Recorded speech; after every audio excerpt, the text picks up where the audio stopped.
So what's more medium long term that we have on our plan of projects at Those Coffee People?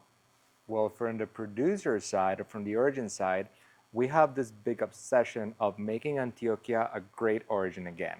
Antioquia has always been an important coffee region, but in the south, other places have been getting more strong, and roasters around the world are really focused on keep getting coffee from over there. What's the South? The south, Huila, Tolima, Cauca, Nariño, and I have a big admiration to those origins. Their coffees are wonderful, their producers are wonderful. I don't want to say anything negative about them, the opposite, only love. But we feel there's a lot of recognition missing for the Antioquia area. And we've been meeting a lot of wonderful producers with passion, with discipline, with leadership in areas that are really unknown for the average coffee buyer. And these relationships are making us have access to possibilities of products that are waiting their opportunity, producers that are there just like, come on, guys, I'm ready. Let me know when is this moment. Uh, and our goal is make sure we can link them into our network based on the guidance of the different products that they need to fulfill or whatever they can impress us or whatever they can propose to the market. Antioquia is a great region. It's really diverse, has a bunch of municipalities that have great coffee, and we believe that the world is missing a lot by not having access to this point. Now, in terms of the impact, guys, coffees that are paid with an extra value, coffees that are processed in a different way than wash, coffees that have involvement of women, of younger generations, even older generations. It makes a big community where everyone is supporting and bringing value into themselves. So there's a lot of impact that happens around there. And our obsession is making sure we can link them into the Those Coffee People community so we can grow in producers and stories as well. So one of the impacts that we particularly would love to support more, if we would have more support from clients who are also looking to buy from this impact, is women empowerment.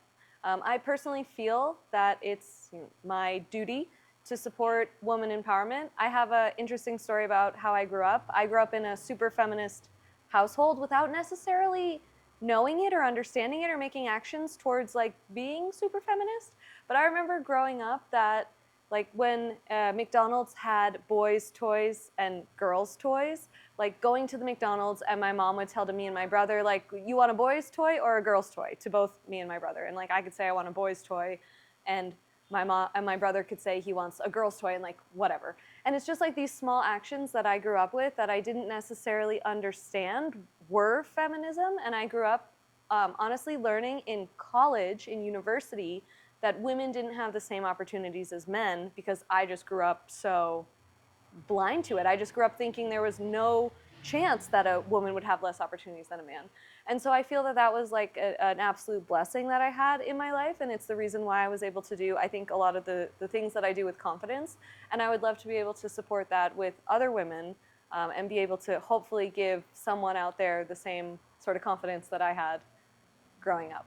And something really important and interesting is how the empowerment of women in the coffee industry really provides a lot of tools for all the details that are required to actually make wonderful products. It's a fact that when women are involved, producers are able to have more care into timing, registration. Even like girls are picking up their sacks in the middle of the field, and I don't have no problem with that. But what I'm trying to highlight is all the other benefits that when only men run the business, they really limit themselves to not to have this feminist energy, contributing to the bigger grade of the project. So yeah, this is something we definitely want to work towards. I mean, we would immediately if we had people who wanted to get behind us and join in with us on this project. This is something we would love to do, not in the long term, but in the immediate term if there was enough demand. So short future, making Antioquia great as a coffee origin, and not closing the door, of course, to the rest of Colombia, which we are also really excited to keep being part of. And now that's operationally. Now on the side of expanding our partnerships in destination, we are always looking at how we can shorten the journey from farm to cup. And the number one way we can do this is by being able to have our destination partners, our roasters and our coffee brands, come here, come to Medellin, and go on one of our origin trips. This is something that we are doing with such love and such passion, and we are going to be hosting our second annual origin trip coming up in November, and we are really looking towards expanding this program and being able to bring more of our roasters and partners in destination here to meet the producers and live the experience and live the culture and feel this love and passion and excitement and travel and adventure that we are able to offer here in destination. I have a special announcement that since we've already sold out this 2025 origin trip, we're starting to look at 2026, and we have the dates that we are about to launch. World of Coffee 2026 is now not going to be in Europe, and instead they're going to do the show in Panama. That's going to be at the end of October, and what we're going to do is have our origin trip immediately after that. So we're looking at the dates of the 27th of October to the 1st of November or so to try and link in anyone who's going to be in Panama and who wants to stop over and come to Medellin on that same trip. You're going to be able to join our next origin trip. Medellin is only 45 minutes away on a flight, so it's not really a big journey. And in case you're guys in North America, also visit us in San Diego in SEA. I will give you more information about this. Otherwise, keep attentive to all the news about this origin trip of 2026. And okay, why else is important this origin trip? For the roasters, it's really clear. This is the way that you guys come here and see it yourself. But also for the producers, we are telling them a bunch of stories about what's happening with the product in the other side of the world, and we say this is a culture.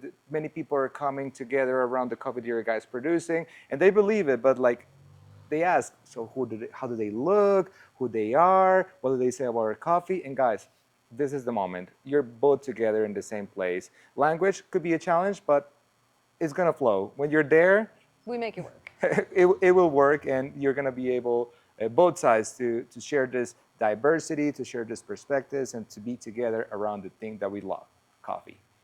So another extremely important point is why Colombia?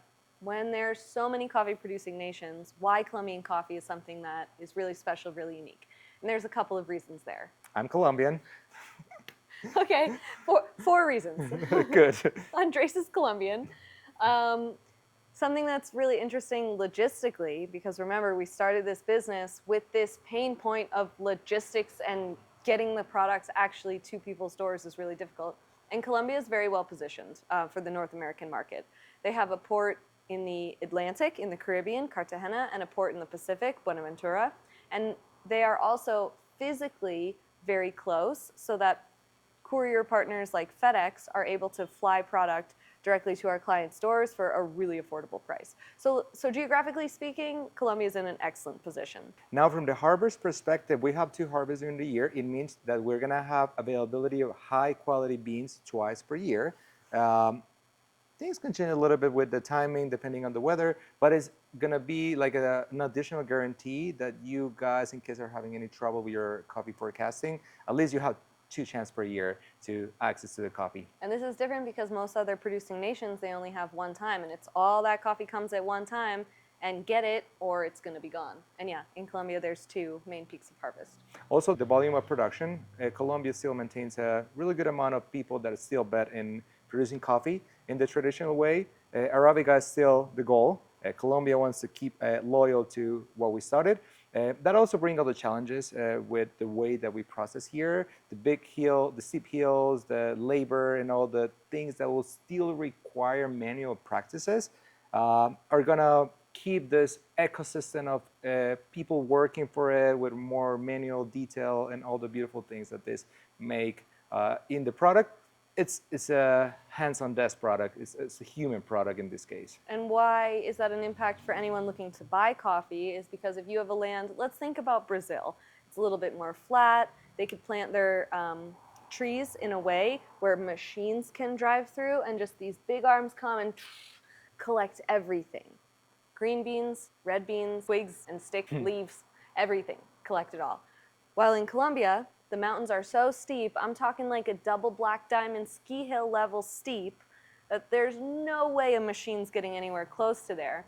So there are producers who come and hand pick the ripest beans. And we're not trying to say that Brazilian coffee is bad because of this, because we know how many machines and quality control they have in order to make it wonderful. We're just highlighting the fact of the manuality that happens around Colombian coffee, which make us impossible to provide machinery. Impossible. So considering this, considering all of the potential and all the benefits that Colombia has, considering all of the opportunities that we want to really be able to utilize in Antioquia, and considering all the ways that we want to engage with our partners in destination, this is where we see our immediate and medium-term future going.